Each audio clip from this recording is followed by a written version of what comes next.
하나님 말씀 에스겔 하나님 말씀 에스겔 36장입니다.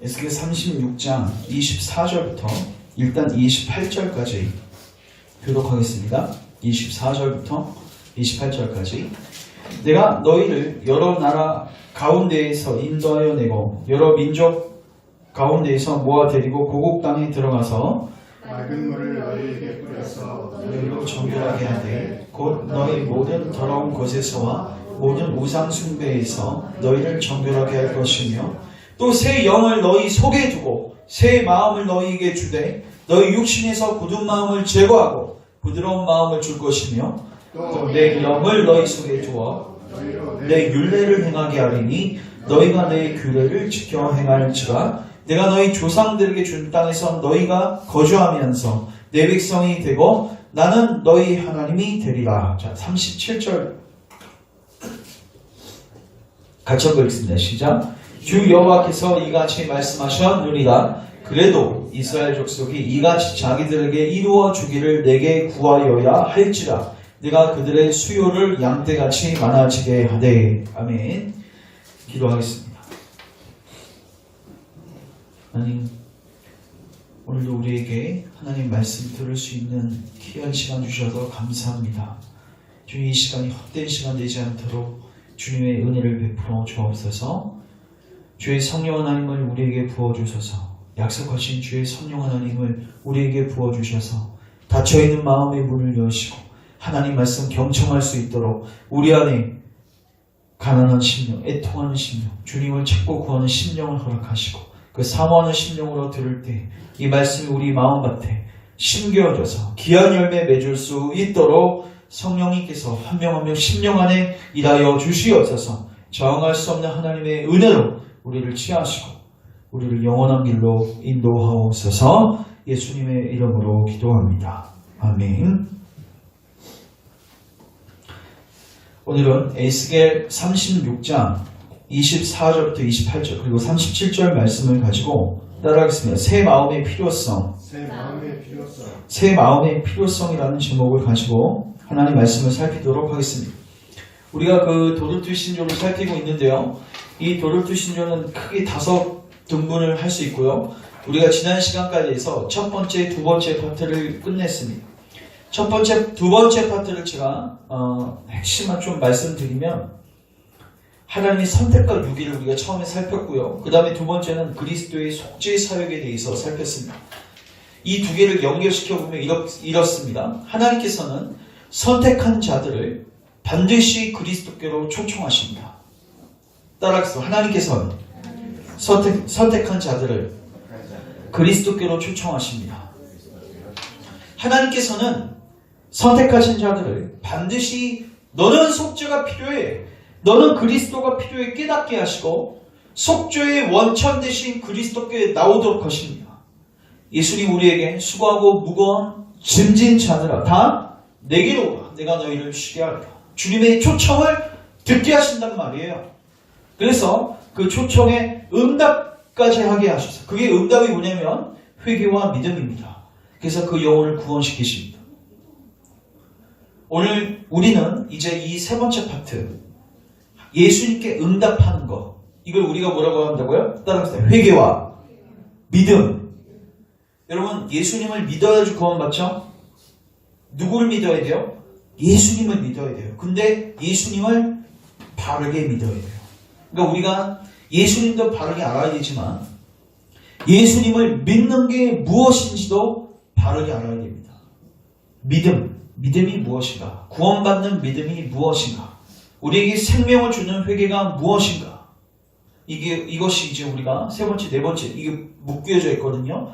이 부분에서 우리가 살피고자 하는 내용들입니다. 제가 이 부분들을 좀 종합적으로 좀 이야기를 해드리겠습니다. 여러분, 역사 속에서요, 두 가지 큰 이단이 있었습니다. 두 가지 잘못된 가르침이 있는데 여러분들 안에 이 두 이단들이 공존하고 있습니다. 역사 속에서도 있었지만 오늘 이 시대에도 있고요. 교회 안에도 있고요.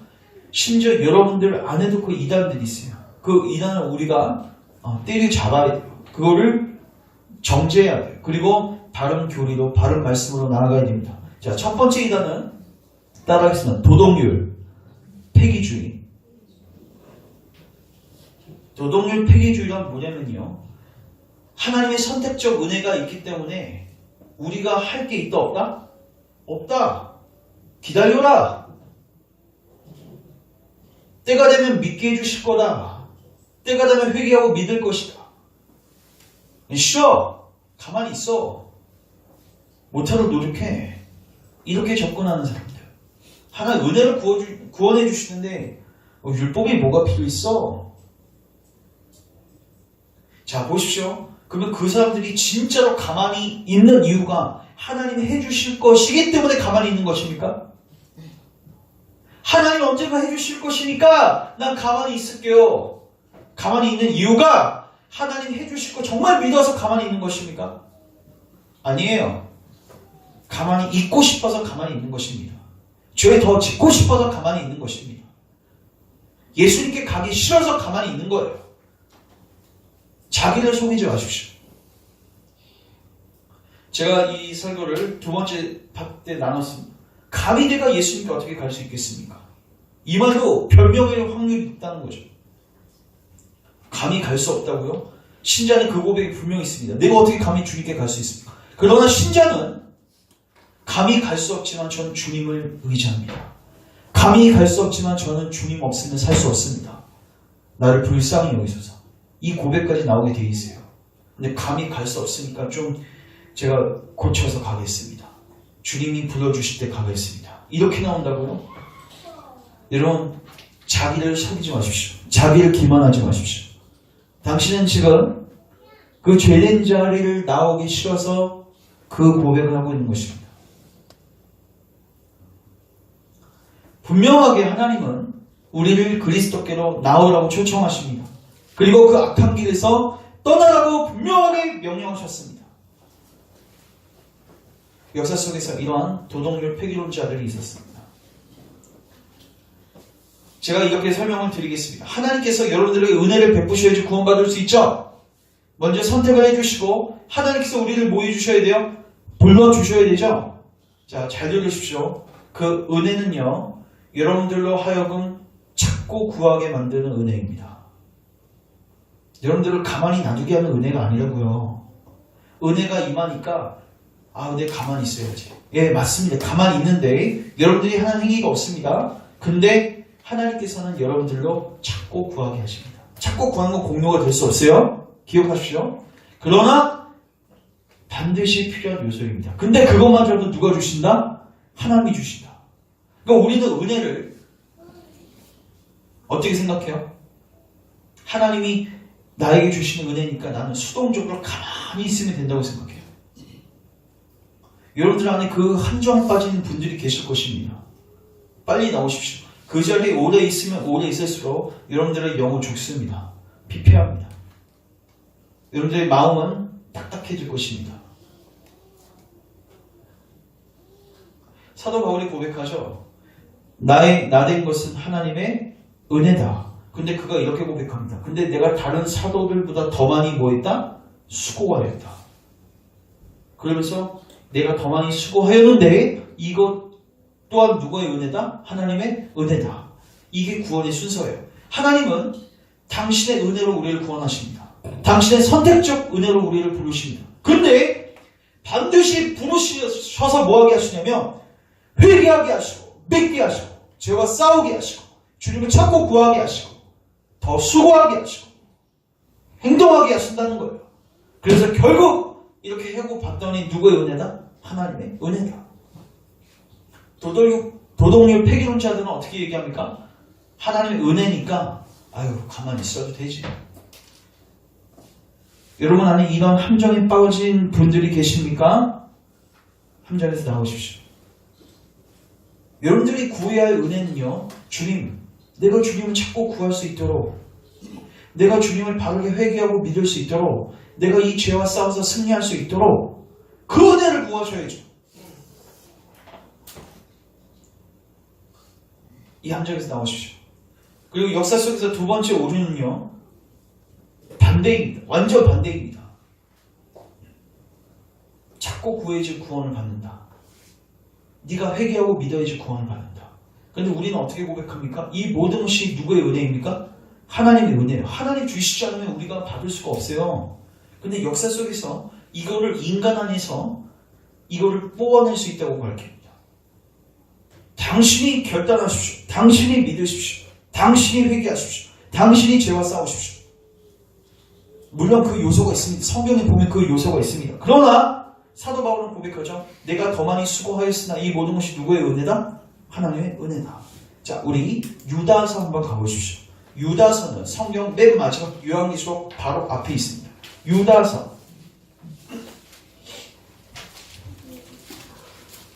유다서는 한 장으로만 구성이 되어 있습니다.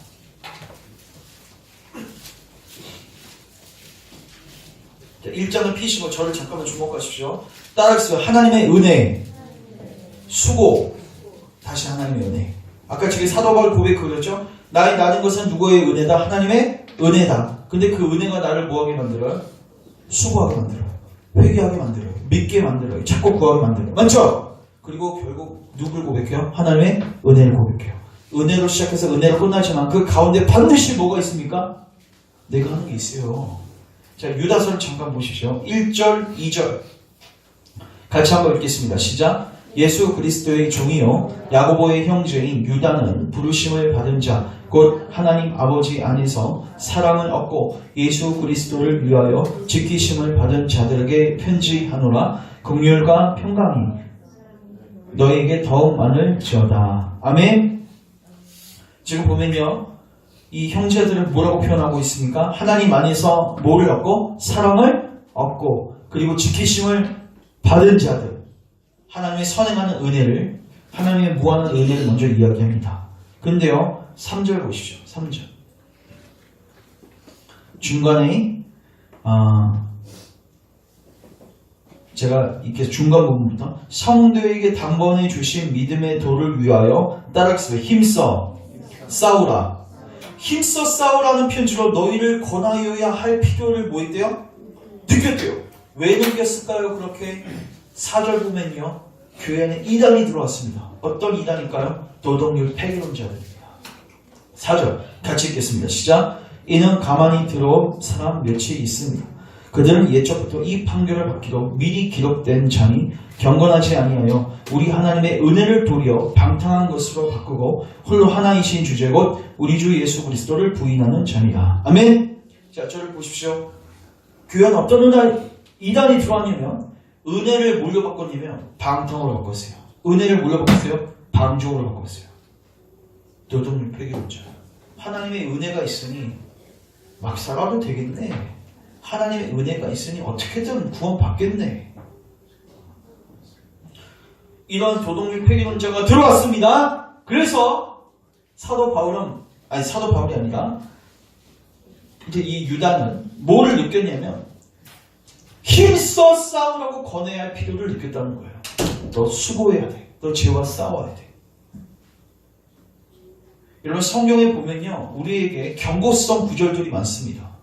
은혜로 구원받았지만 은혜로 구원받은 우리들에게 우리 행위를 촉구하고 우리를 두렵게 만드는 구절들이 있어요.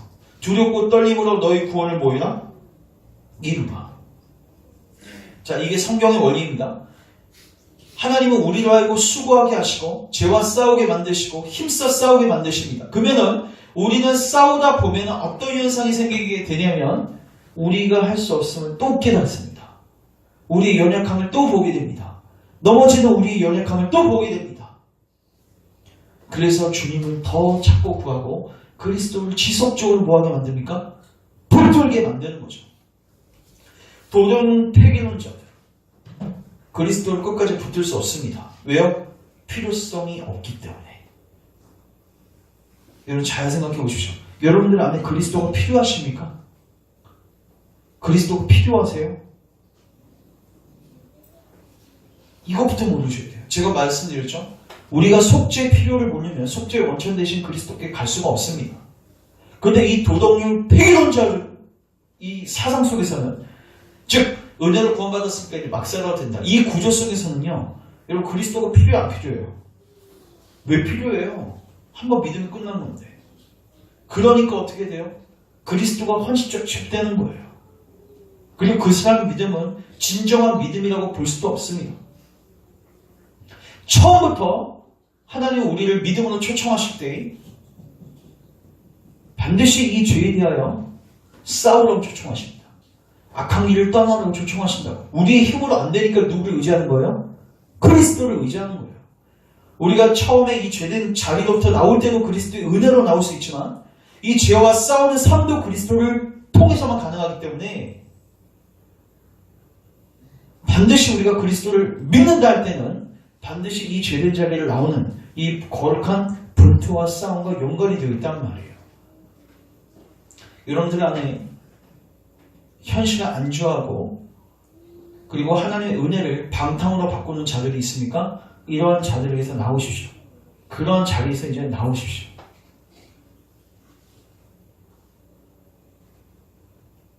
그런 이렇게 쭉 고백한 다음에 유다는 또 마지막에 이렇게 권면합니다. 24절 같이 읽겠습니다. 시작. 능히 너희를 보호하사 거침이 없게 하시고 너희도 그 영광 앞에 흠이 없게 기쁨으로 서게 하시리. 곧 우리 구주 홀로 하나이신 하나님께 우리 주 예수 그리스도로 말미암아 영광과 위엄과 권력과 권세가 영원 전부터 이제와 영원토록 있을지어다. 아멘. 자, 저를 보십시오. 거룩하게 싸우라고 권면한 다음에 마지막에 흠이 없게 서게 하실 분은 누구시다? 하나님이시다. 또 마지막은 하나님의 은혜로 맞아요. 이 구조를 아시겠습니까? 하나님의 은혜로 시작되는데 그리고 하나님의 은혜로 끝나는데 그 가운데 뭐가 있다고요? 우리의 수고, 우리의 힘써 싸움, 이게 빠져 있어요.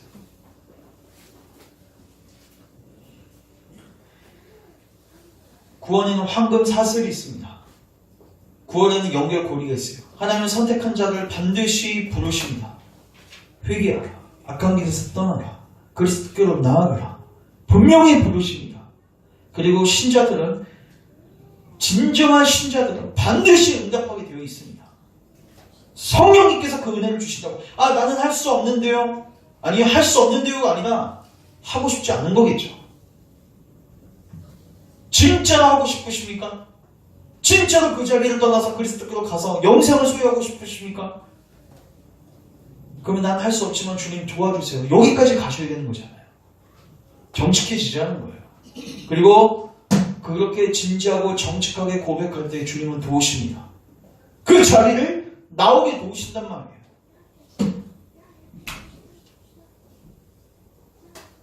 그래서 얼마나 많은 사람들이 이 함정 속에서 죽어가고 있는가. 그래서 기억하십시오. 하나님은 선택한 자들을 반드시 회개와 믿음으로 초청하시고 그 다음에는 성화의 삶으로 초청하십니다. 다시 한번요. 하나님은 선택하신 자들을 하나님의 뜻에 뭐 하신다고요? 불러주세요. 근데 부르면 목적 있잖아요. 회개하라. 그리스도를 믿으라. 그리고 계속해서 회개하고 믿으라. 회개하고 믿으라. 그 삶을 살라는 거예요. 그게 성화의 삶입니다. 그리고 끝에는 영화로 인도하십니다. 이건 연결되어 있습니다. 나는 선택받았고 난 영화로만 갈래요. 중간 과정이 없어요? 여러분들이 힘써 싸우는 그 과정들이 없어요? 여러분들 도덕률 폐기론자들입니다. 감정은 저한테도 있었고요. 여러분들 안에도 있습니다. 그리고 우리가 평생 싸워야 할 이단입니다. 그 안에 있으면 어떻게 돼요? 여러분들이 그리스도를 붙잡지 않는다고요. 세상이 그냥 파묻혀서 산다고요. 여러분들의 마음은 그건 이제 화이 맞은 양심처럼 되는 것입니다. 율법을 선포해도 감흥도 없고 그리스도를 증거해도 사랑을 느끼지 못하고 여러분 마음을 지키십시오. 따뜻한 무릎 마음을 지켜라. 여러분 이 마음을 지키는 거 쉽지 않습니다. 여러분들 죽음 임종 직전에 여러분들의 마음이 딱딱해져가지고 그리스도에게 어떤 감동도 못 느끼고 그런 상태에서 임종을 맞이한다고 상상해 보십시오.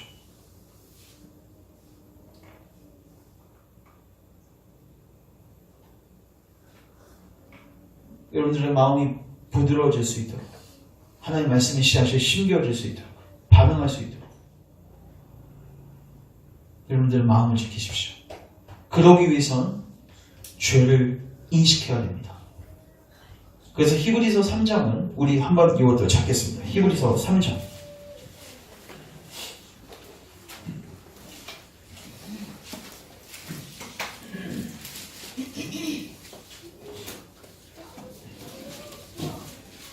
(3장) 17절부터 읽겠습니다. 3장 7절. 의미를 묵상하시면서 우리가 주신 말씀으로 받아주십시오. 그러므로 성령이 이르신 바와 같이 오늘 너희가 그의 음성을 듣거든 광야에서 시험하던 날에 거역하던 것 같이 너희 마음을 완고하게 하지 말라. 거기서 너희 열조가 나를 시험하여 증언하고 40년 동안 나의 행사를 보았느니 그러므로 내가 이 세대에게 노하여 이르기를 그들이 항상 마음이 미혹되어 내 길을 알지 못하는도다 하였고 내가 노하여 맹세한 바와 같이 그들은 내 안식에 들어오지 못하리라 하였다 하였느니라. 같이 읽습니다. 시작. 형제들아 너희는 삼가오 너희 중에 누가 믿지 아니하는 악한 마음을 품고 살아계신 하나님에 있어 떨어질까 조심할 것이요 오직 오늘이라 일컫는 동안에 매일 피차 권면하여 너희 중에 누구든지 죄의 유혹으로 완고하게 되지 않도록 하라. 따라합니다. 죄의 유혹으로 완고하게 되지 않도록 하라. 그러면 죄의 유혹으로 완고하게 되지 않으려면 어떻게 돼야 됩니까? 방법은 여기 나와 있어요. 따뜻한 매일 피차 권면하라. 뭘 권면하라는 것입니까? 죄를 이야기하는 거예요. 당신 그 죄에 회개해야 합니다. 당신 그 자리에 나와야 됩니다. 그 사람은 나오려고 하겠죠? 자기 힘으로 안 되는 거 알겠죠?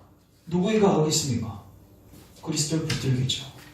그리고 능력이 그리스도의 능력으로 나오겠죠. 이게 행위 구원이 아닙니다. 결국 이 자리로 가게 돼서 그리스도를 붙들게 만드시는 하나님의 경륜이란 말이에요. 근데 많은 사람들이 이 죄를 지적을 안 하니까 어떻게 돼요? 죄 속에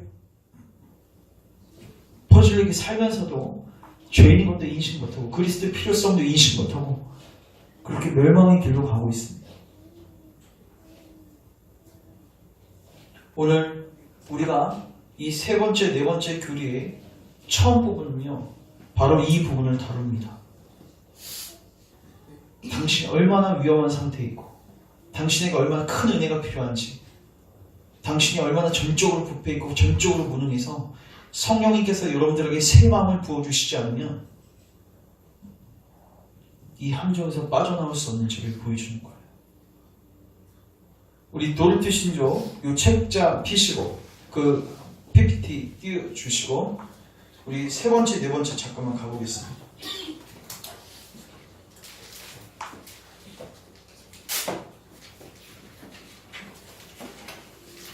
페이지 61페이지인데 우리 셋째, 넷째 이 PPT 띄워주세요.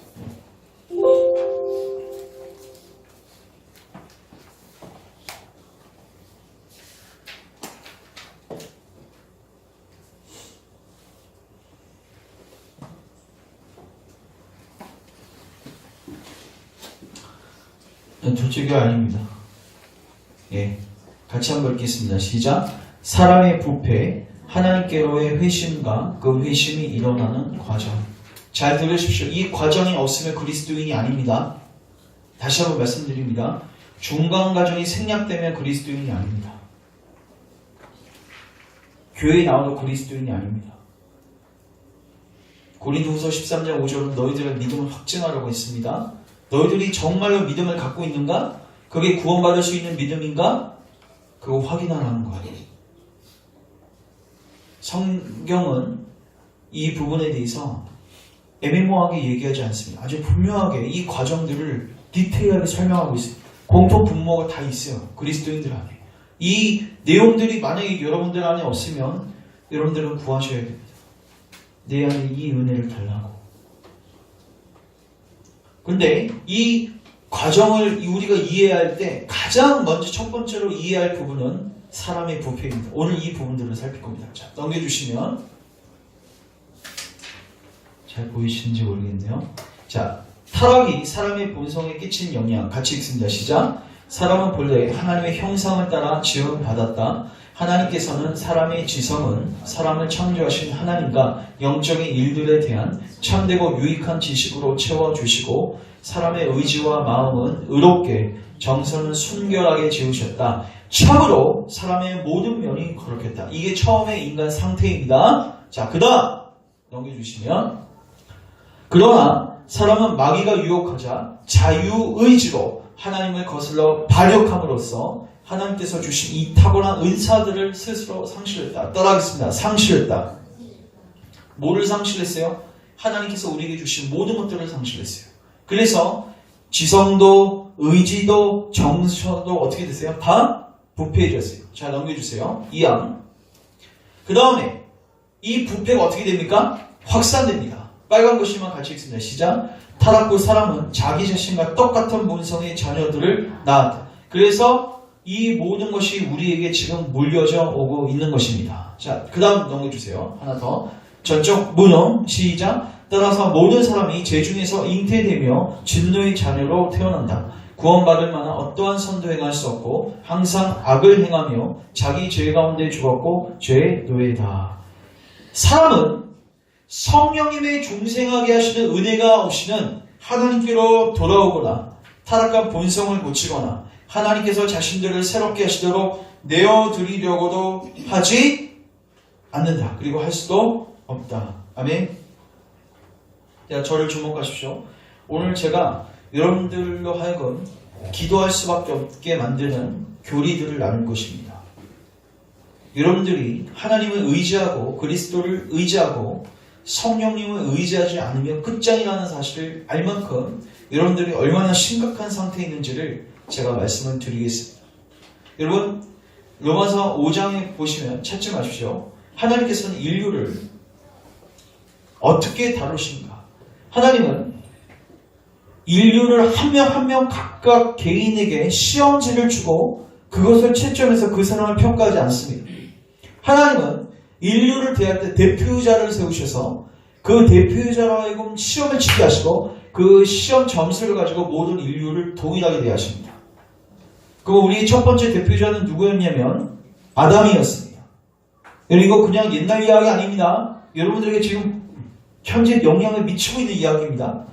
아담은 우리의 대표자였고 아담은 우리를 대표해서 시험을 치렀고 근데 시험에서 낙제를 받아서 즉 죄를 지어서 이 세상 가운데 죄가 들어오게 되었고 그 죄 때문에 또 뭐까지 같이 들어왔어요? 사망까지 같이 들어왔어요. 그래서 아담 한 사람 때문에 모든 사람이 죄를 짓게 되었고 모든 사람이 사망에 이르게 되었습니다. 그래서 여러분들은 바로 그 사망 가운데서 태어났습니다. 그래서 이걸 우리가 뭐라고 하냐면 따라서 원죄. 자, 저를 주목하십시오. 여러분, 원죄하고 자범죄가 있습니다.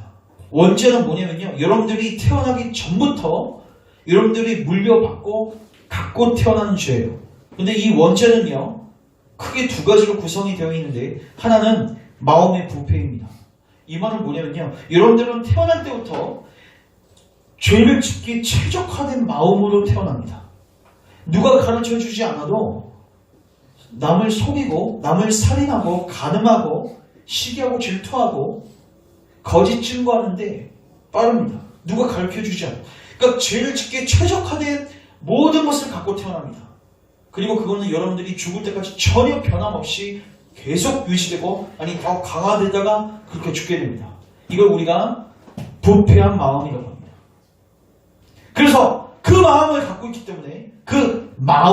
있기 때문에 우리 안에서는 구원의 가능성이 전혀 없다는 거예요. 두 번째, 우리는 죄책을 갖고 태어납니다. 이건 우리가 잘 알고 있습니다. 모든 사람들이 태어날 때부터 죽음을 향해 달려갑니다.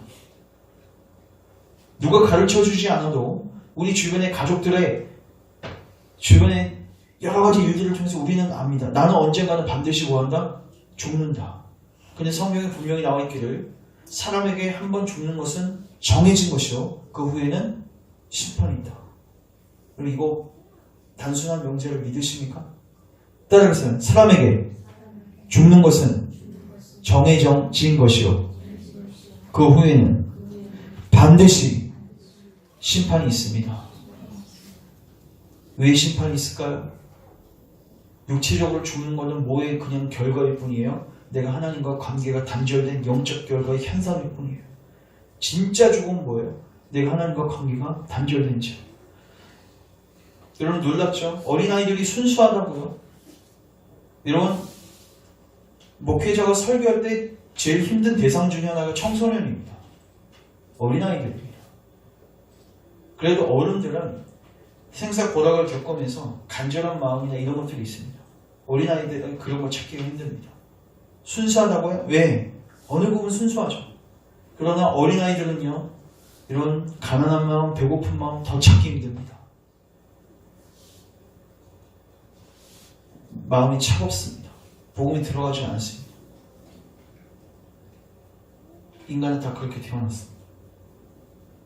이게 우리 마음의 상태라고요. 이게 왜 그런 거예요? 하나님과 관계가 끊겨져 있기 때문에. 여러분 자신을 보십시오. 여러분 그거는 영적으로 지금 죽어있는 거예요. 하나님께 반응하지 못하는 거는요, 영적으로 죽어있는 거라고요. 여러분 그 영적으로 죽어있는 이 부분에 대해서 심각하게 고민한 적 있으십니까? 그리고 그거에 대한 결과로서 여러분들은 결국 육체적으로 죽음을 겪게 되고 그 다음부터는 하나님과 영원토록 분리된 채로 지옥에서 살게 될 것입니다. 여러분 이 교리를 꼭 묵상하십시오. 이게 인간이 갖고 태어나는 두 가지입니다. 우리가 원하든 원하지 않든 알든 모르든 이 진리는 사실입니다. 여러분들은 태어날 때부터 부패한 마음을 갖고 태어났고요. 여러분들은 죄에 대한 책임을 갖고 태어났습니다. 다시 한번 따라합니다. 나는 태어날 때부터 부패한 마음과 죄에 대한 책임을 갖고 태어났습니다. 그 다음에 이제 부패한 마음에서 뭐밖에 나올 수 없습니까? 죄밖에 나올 수 없죠. 선한 게 나올 수 있겠습니까? 마태복음 12장 가시면요, 찾지 마십시오. 예수님께서 놀라운 기적들을 행하시는데 여러분 보십시오. 예수님 놀라운 기적 현장 속에 여러분들이 만약에 있었다면 예수님이 그런 놀라운 기적을 보고 어떻게 반응하는 게 정상입니까? 예수님을 쫓아내요. 제자들처럼 배를 버려두고 자기 직업을 버려두고 부모를 버려두고 쫓을 만큼 예수님을 소중히 여기며 그 놀라운 현장이 있음에도 불구하고 분명하게 마음속에서 저분은 그리스도라는 분명한 사인이 있음에도 불구하고 예수님을 귀신 들린 자라고 정죄합니다. 그리고 성경은 이렇게 이야기합니다. 예수님은 이렇게 이야기합니다. 가만히 돌아. 그리고 저들이 말하는 모든 것들은 저들의 마음속에서 나오는 것이다. 마음속이 더러운데 선한 게 나올 수 있겠느냐. 예수님은 그 말과 그 행동 속에서 뭐를 봤어요? 그들의 마음을 봤어요. 여러분 모든 인간들의 문제는 결국 어디예요? 마음이에요. 보십시오. 여러분들에게 놀라운 복음의 소식이 주어졌습니다. 회개라는 초청도 주어졌습니다. 문제가 무엇일까요? 마음입니다. 여러분 이런 좋은 소식이 어디 있습니까? 그리스도를 믿으면 영생을 주겠다는데 이런 좋은 소식이 어디 있습니까? 근데 왜 많은 사람들이 예수님을 따라가지 않을까요? 여러분들의 마음입니다. 전적 부패한 여러분들의 마음입니다. 어떤 사람들은 반응을 하는데 왜 어떤 사람들은 반응하지 않을까요? 문제가 어디 있다고요? 마음이라고요. 자, 우리 로마서 1장 가보십시오. 로마서 1장.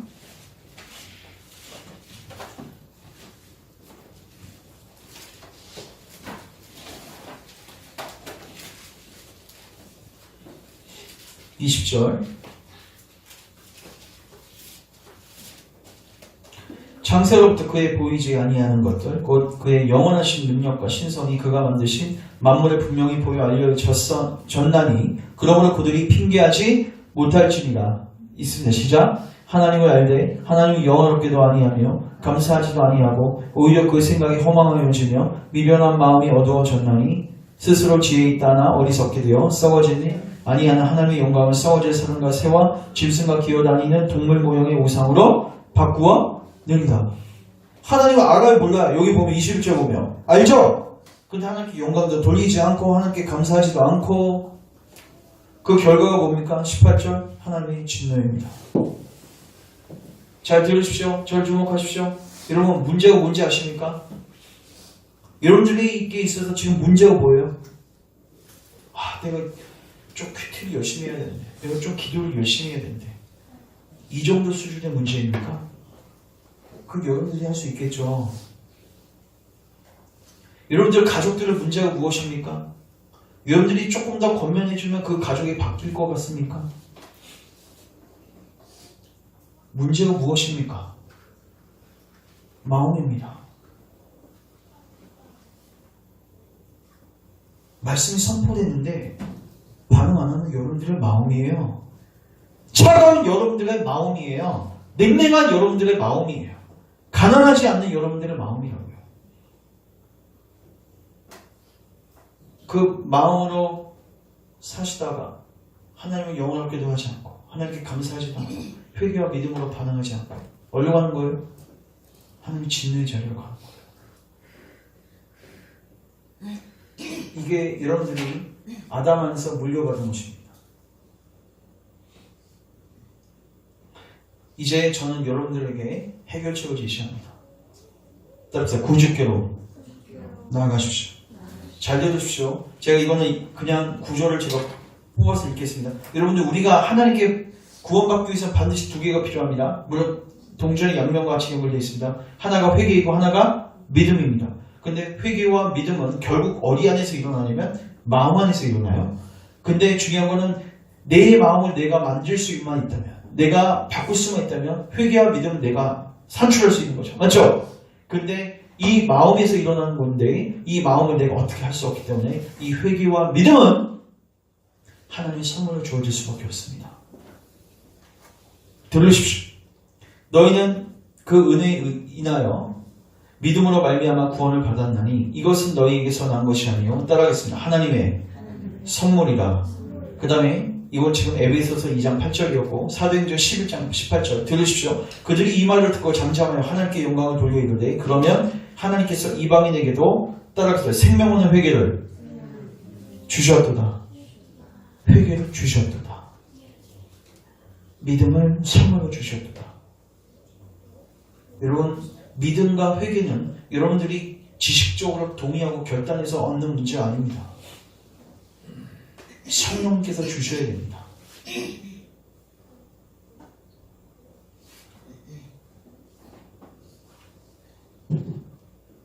우리 안에 할 수 있는 게 아무것도 없다는 말입니다. 그럼 우리는 이제 무엇을 해야 할까요? 첫 번째, 여러분을 낮추십시오. 여러분들을 낮추십시오. 우리 안에 아무것도 할 수 없는 걸 인정하셔야 됩니다. 여러분들이 회개와 믿음도 뽑아낼 수 없으며 여러분들의 마음을 변화시킬 수 없습니다. 여러분 다른 건 변화시켜도 내가 겉모양은 변화시킬 수 있죠. 근데 마음은 변화시킬 수 없어요. 그래서 어떤 사람들이 교회에 많아지는 거예요. 위선자들이 많아지는 거예요. 겉과 속이 다르죠. 마음은 변화가 되지도 않았는데 기도하고 금식하고 이런 일들을 하면서 하나님의 자녀라고 착각하고 있는 사람들이 많아진 거예요. 자기 마음을 살피십시오. 근데 우리 구주께서 우리 어리를요 마음을 변화시켜 주시겠다고 약속하셨어요. 이미 구약 성경에서부터. 이게 바로 오늘 우리가 읽은 본문입니다. 우리 오늘 본문 한번 가보고 이제 이 본문 성명하고 이제 정리하겠습니다. 에스겔 36장.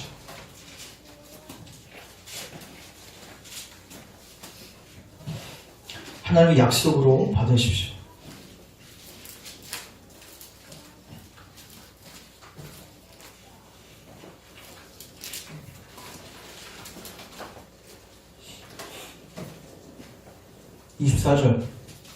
내가 너희를 여러 나라 가운데서 인도하여 내고 여러 민족 가운데서 모아 데리고 고국 땅에 들어와서 물로 너희를 뿌려서 너희를 씻겨주겠다. 물로 뭐 해주겠다? 씻겨주겠다. 근데 어디서 씻겨주는 거냐면 더러운 것, 우상 숭배, 거기서 씻겨주겠다. 누가 하시는 거예요? 하나님이 하시는 거예요. 또 26절, 새 영을 너희 속에 뭐 하겠다? 두겠다. 또 새 뭐를? 마음을 너희에게 주되 너희 육신에서 굳은 마음을 제거하고 부드러운 마음을 줄 것이다.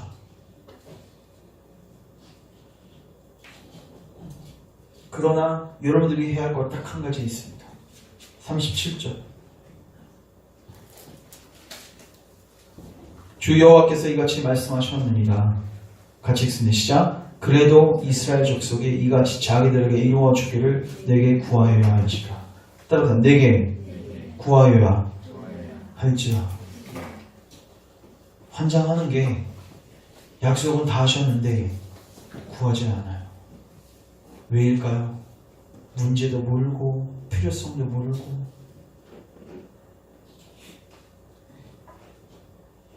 말씀을 정리하겠습니다. 여러분 잘 들으십시오. 제가 앞으로 이제 도르트 신조도 그렇고 앞으로 계속 이 부분은 제가 초점을 맞추겠지만, 많은 그리스도인들이요,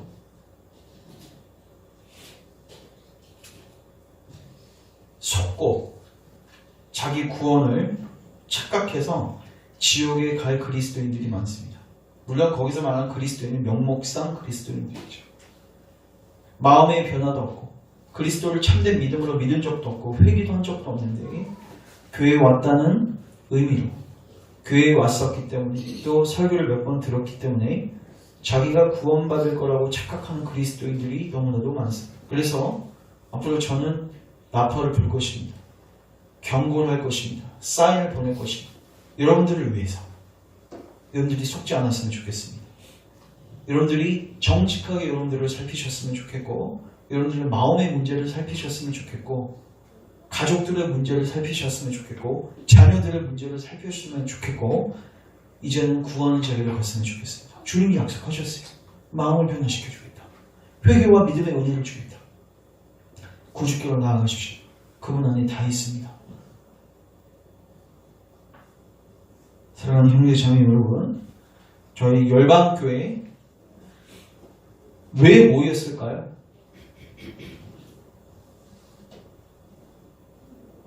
성경에 보면요, 사도행전 보면요, 사도들이 설교할 때 하나님께서 구원받는 자들을 더하십니다. 이런 표현이 있습니다. 이건 단순히 교회를 늘리셨다는 게 아니라 진짜로 참된 믿음으로 구원받는 자들을 늘려가신 것입니다. 이 공동체에 구원받는 자들이 늘어나야 됩니다. 단순히 숫자가 많아지는 게 아니라 진정한 구원의 은혜를 여러분들이 체험하셔야 돼요. 이 부분에 제가 포커스를 맞춰서 앞으로 설교도 하고 기도를 할 것이니까 여러분들도 은혜의 수단들을 부지런히 사용하시고 찾고 구하십시오. 이 은혜를 특별히 에스겔 36장 이 말씀을 붙들고 우리가 같이 기도하면서 나갔으면 좋겠습니다. 제가 기도하고 마치겠습니다. 하나님, 오늘도 주의 말씀으로 우리를 가르치시고 우리를 깨우쳐 주시니 감사합니다. 주님, 우리 사랑하는 모든 교우들, 우리의 필요가 무엇인지를 깨닫게 도와주옵소서. 우리의 마음의 문제를 보게 하옵소서. 우리가 아담으로부터 이 타락한 본성과 죄에 대한 무서운 책임들을 다 가지고 태어났다는 사실들을 우리의 눈과 귀를 여셔서 보게 하시고, 오직 주님의 은혜를 붙들고 성령님의 부어주심을 사모하고 구주께로 나아가는 은혜가 있게 하옵소서. 그리고 구주께 나아갔을 때 주님 그리스도 안에서 우리를 치료하시고 우리를 회복시켜 주시고 우리를 새 피조물로 거듭나게 하옵소서. 예수님의 이름으로 기도합니다. 아멘.